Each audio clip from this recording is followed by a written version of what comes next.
She says, "This is our 10th day of walking. We had nothing in our homes, nothing to eat.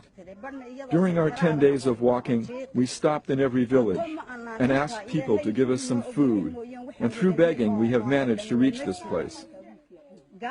We lost our camels, our goats, our sheep, and we don't know what is waiting for us in the shelter. We don't know whether there is going to be food. We have no alternative. We have to travel this way. 2 boys and 2 girls died since we left our homes."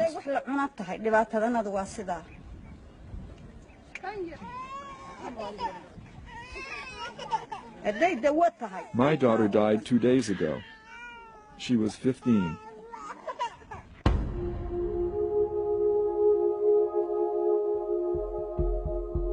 We can smell Danaan even before we reach it. The skeletal remains of hundreds of animals litter the desert. Although we've been told what to expect, we are still shocked when we see it for ourselves. These are the remains of the most precious possessions the refugees brought with them.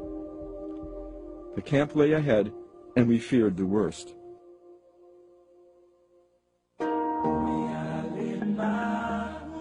Here it is, Danaan, now home to 7,000 people living in tiny huts, not even big enough to stand up in. I came here with my wife and children, and 4 of them are now dead.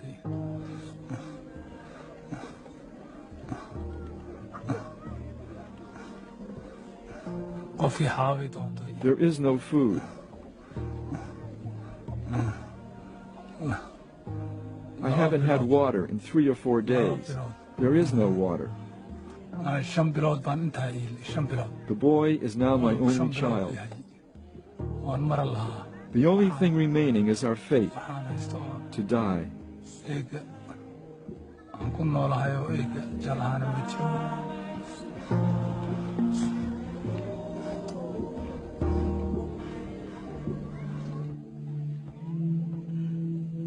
Abdi wants to show us the condition of his wife, Mariama.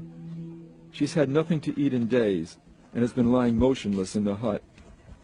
He tells us that she doesn't even have the strength to sit up by herself. I would rather lose all my property and still have Mariama. She is a very loving wife, very good to her children. I have been praying all night to get help from my family and wife. I'm in a desperate situation. I don't know what I'm going to do. Without her, we can't live.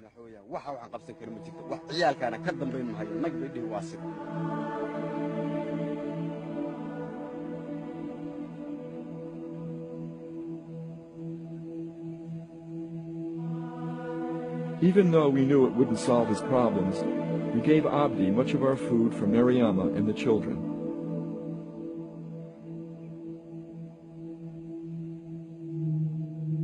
You are looking at all the medicine there is for the 7,000 people of Danaan. They have no doctor. They have no nurse. We go to the food storehouse and are confronted by another fiasco. The district administrator, Adnan Omar Fetin, explains. If I were to distribute the small amount of food left in the storehouse, there wouldn't be a glass, not a glass, for each of the 7,000 people living in the shelters. If I distribute that small amount, there could be a riot. Therefore, I've decided to use the small amount of food for distribution to new arrivals only. Some of them have been walking for 15 or 20 days.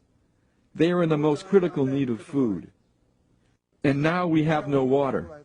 I don't know what I'm going to do. There are times when I think about hanging myself. The mental agony. I'm sure you must also be having that agony in your minds. You are a living witness. It's our last day in Danaan. We're taken to see a woman and her 3-year-old son, Kadir.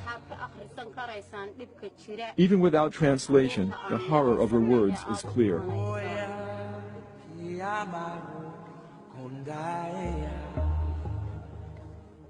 arag ilmahaygu sida uu yahay nolosha waxa uu cuno midna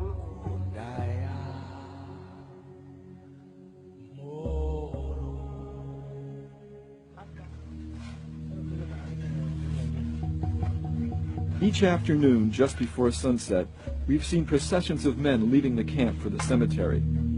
We asked permission to join and film them. Today, they're bearing a 2-year-old girl named Ambia. Her father is very gracious and welcomes us. He tells us that it is the 3rd child he's lost in the last 4 months.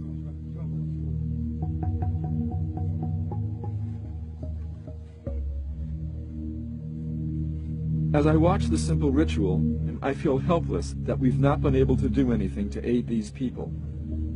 I feel angry that the world and its bureaucracies have forgotten the people of Danaan.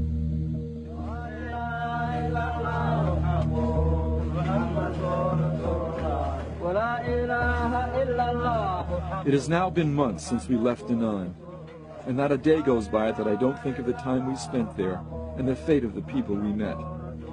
They chant, "God, this is an innocent 2-year-old child who has died. Please let her soul rest in heaven."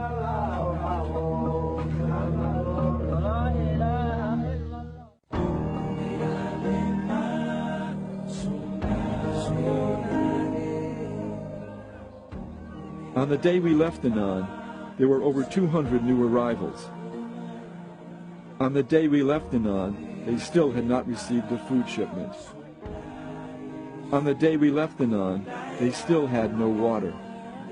On the day we left Danaan, 3-year-old Kadir died.